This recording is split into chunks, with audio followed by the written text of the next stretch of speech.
Baik, hari ini saya menggunakan sampel paracetamol dalam sediaan farmasi berupa tablet Sanmol ya atau paracetamol. Kemudian saya masukkan tablet tersebut sebanyak 2 biji atau 2 tablet ke dalam mortar. Kemudian saya akan gerus sampai dia benar-benar halus untuk memudahkan tablet paracetamol atau tablet Sanmol terlarut ke dalam pelarutnya, yaitu alkohol 96%.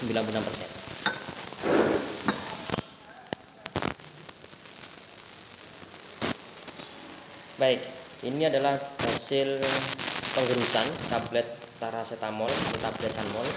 Selanjutnya tablet saya masukkan ke dalam beker gelas dan saya tambahkan sebanyak 30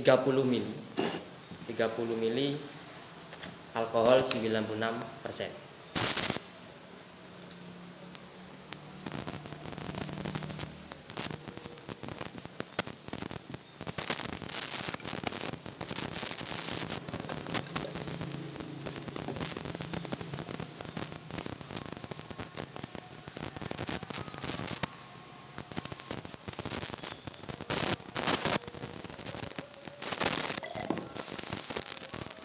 Alkoholnya banyak 30 ml. Saya masukkan, saya larutkan, saya aduk sampai tablet paracetamol atau sediaan paracetamol dalam tablet Sanmol larut semaksimal mungkin bisa larut ke dalam alkohol 96%.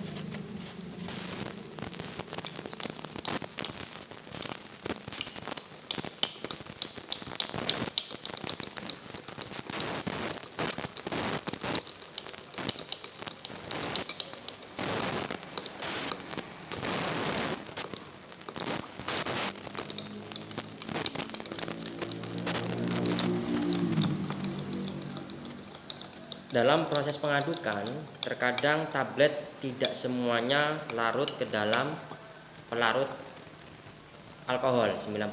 Berarti menunjukkan ada bahan-bahan selain paracetamol yang memang tidak larut ke dalam pelarut alkohol. Dengan demikian, kalian harus tahu bagaimana sifat dari paracetamol dan sifat-sifat dari bahan-bahan pengisi tablet lainnya selain paracetamol dan kelarutannya ke dalam alkohol 96%. Nanti di situ dibahas di pembahasan bagaimana kelarutan paracetamol ke dalam alkohol 96%, apakah dia larut sempurna atau tidak larut sempurna. Dan misalkan ini contohnya ya, tablet ini sudah saya aduk tapi tidak semuanya larut, masih keruh, berarti ada bahan-bahan pengisi lainnya selain dari paracetamol yang tidak larut ke dalam alkohol 96%. Habis ini akan saya saring, kemudian untuk saya pindahkan ke dalam corong pisah. Jadi saya pindahkan ke sini menggunakan kertas saring untuk menyaring endapan dari tablet ini yang tidak larut ke dalam pelarut alkohol 96%. Nah, nanti kita ikuti.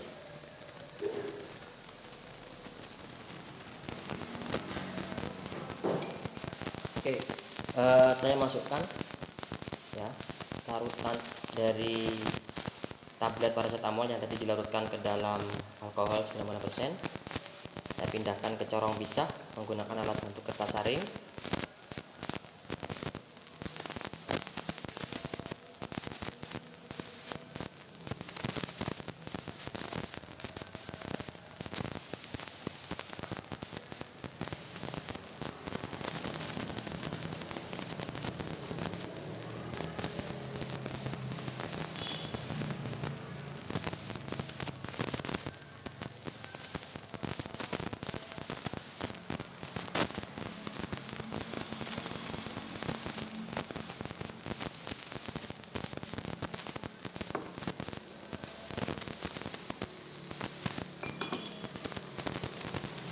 Kita tunggu larutan dari paracetamol dari sediaan Sanmol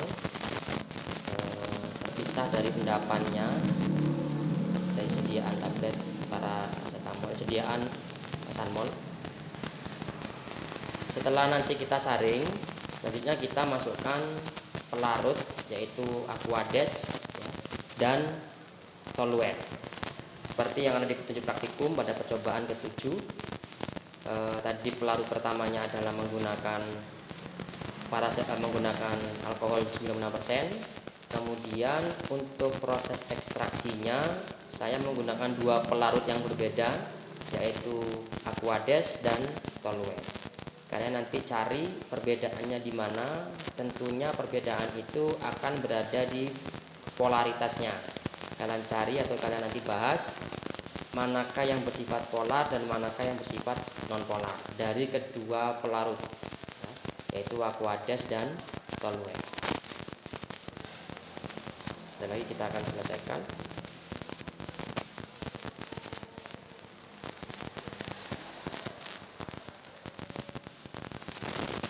Baik, selanjutnya setelah tadi disaring, dimasukkan ekstrak dari tablet paracetamol, kita masukkan dua pelarut ya, yaitu Aquades dan toluene. Tadi masing-masing ada 25 mili. Jadi saya masukkan 25 mili Aquades dan dicampur dengan pelarut lain yaitu 25 mili toluene. Setelah dicampur, sebelum diekstrak atau belum diproses ekstraksi, sudah terlihat ada dua fase yang berbeda dan ada dua fase, yaitu fase atas yang bening dan fase bawah yang agak keruh. Nanti kita lihat fase mana atau paracetamol akan berada di fase mana. Kita proses ekstraksi terlebih dahulu.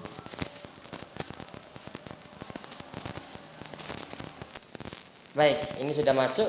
Kita kocok terlebih dahulu ya. Kita kocok untuk membuat paracetamol berpindah atau mengalami ekstraksi dari pelarut satu ke pelarut yang lain. Tentunya untuk mengetahui untuk mengetahui paracetamol dia larut ke dalam Aquades ataukah alkohol ataukah dia larut ke dalam toluene, karena di situ tentunya ada tiga pelarut. Yang pertama tadi untuk larutkan paracetamol itu menggunakan alkohol. Kemudian pada proses ekstraksi dia menggunakan dua pelarut lagi, yaitu Aquades dan toluene. Nah, nanti kalian lihat ini setelah dikocok jadi keruh seperti ini. Ini untuk menghilangkan gasnya. Saya buka ya, untuk menghilangkan gas biar nanti tidak meletup atau tutupnya tidak terbang. Ini makin keruh ya, kelihatan di sini. Jadi masih ada satu fase. Habis ini kita diamkan, nanti akan muncul dua fase. Berarti kita cek manakah dari kedua fase tersebut yang mengandung paracetamol. Tentu itu akan didasari dari proses polaritasnya. Jadi kalian harus lihat di FI ataupun di buku-buku literatur yang lain, apakah paracetamol larut ke dalam alkohol atau Aquades ataukah larut ke dalam toluene. Jadi saya coba buka, ini saya diamkan sekarang sampai dia benar-benar terbentuk dua fase.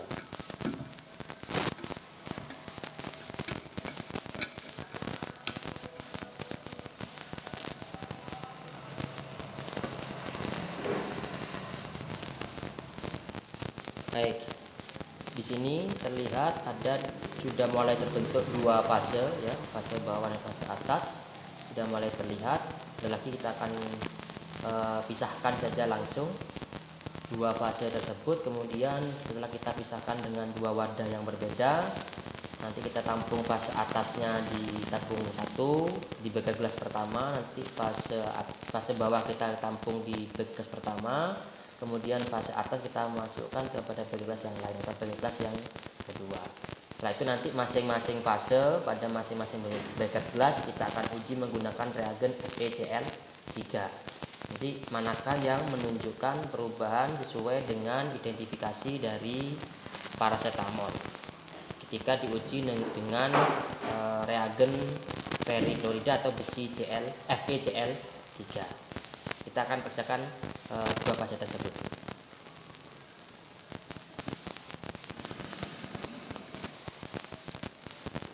kita menggunakan sebagai gelas pertama untuk menampung pada fase bawah. Sebelum kita pisahkan, kita buka terlebih dahulu tutup dari corong pisah ini untuk memudahkan pemisahan atau memudahkan larutan ini turun melalui kran.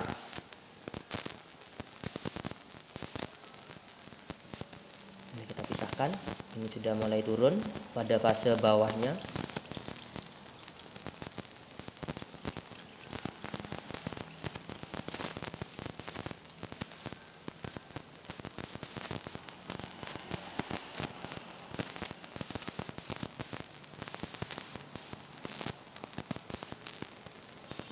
Oke, ini adalah fase bawah yang kita dapatkan.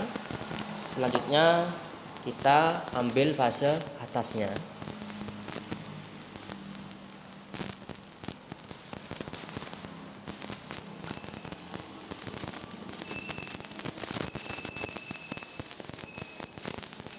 ini adalah fase atas ya. Kelihatan bening ya. Oke, ini fase atasnya. Tadi ada sedikit bagian dari fase bawah yang masih belum bisa turun sehingga masuk ke dalam fase atas. Nanti kita tidak ambil, kita ambil bagian atasnya saja.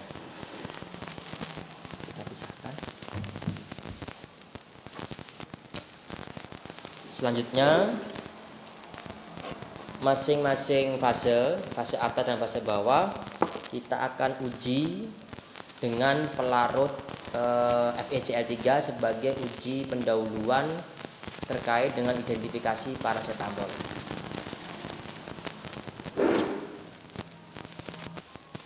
Oke. Pertama saya ambil dulu, saya siapkan tabung reaksi, kemudian ini fase bawah, saya ambil fase bawah beberapa tetes ya, saya ambil 5 tetes.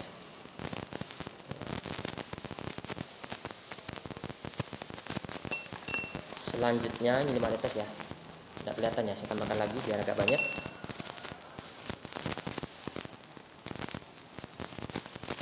Saya ambil 10 tetes ya dari fase bawah, kemudian saya tambahkan beberapa tetes FeCl3. Saya cobakan 3 tetes lebih dahulu. 2, 3. Oke. FeCl3 yang berwarna sedikit kuning keemasan ketika saya tambahkan dengan fase bawah sebanyak 3 tetes ya tadi. Jadi menghasilkan perubahan warna biru keunguan, biru ya, seperti biru di sini. Nanti saya foto. Ini hasilnya, warna agak biru. Ini adalah fase bawah. Selanjutnya saya ambil fase atas, sama, saya ambil 10 tetes. Ini fase atas saya ambil 10 tetes.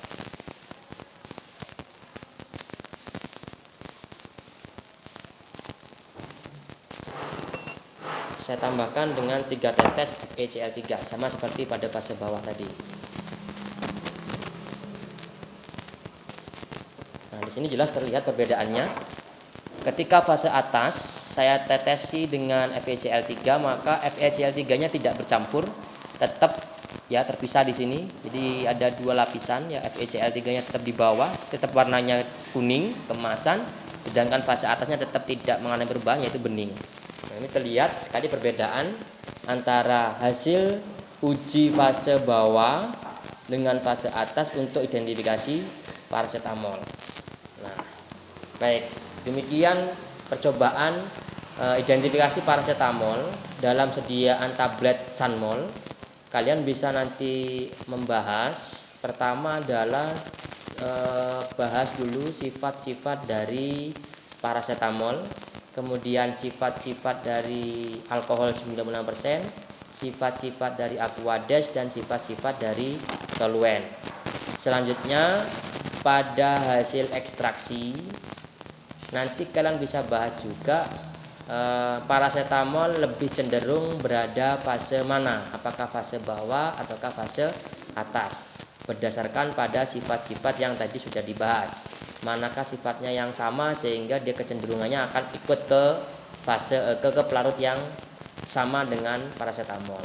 Setelah diekstrak menggunakan ekstraksi 2 pelarut yaitu Aquades dan toluen, ketika diuji menggunakan FeCl3 tadi menghasilkan perubahan yang berbeda antara fase atas dan fase bawah. Kalian nanti bisa bahas sehingga hasil reaksinya dikatakan positif seperti apa, kemudian tuliskan lagi persamaan reaksi persamaan reaksi uji paracetamol menggunakan FeCl3. Demikian percobaan yang bisa saya contohkan, saya praktekkan untuk kalian semua. Semoga bermanfaat. Saya harap kalian juga mempelajari lebih lanjut atau mengambil banyak percobaan dari berbagai referensi, baik itu di YouTube ataupun di internet ataupun di beberapa jurnal ataupun di beberapa buku-buku referensi lainnya. Semoga bermanfaat. Saya akhiri. Assalamualaikum warahmatullahi wabarakatuh.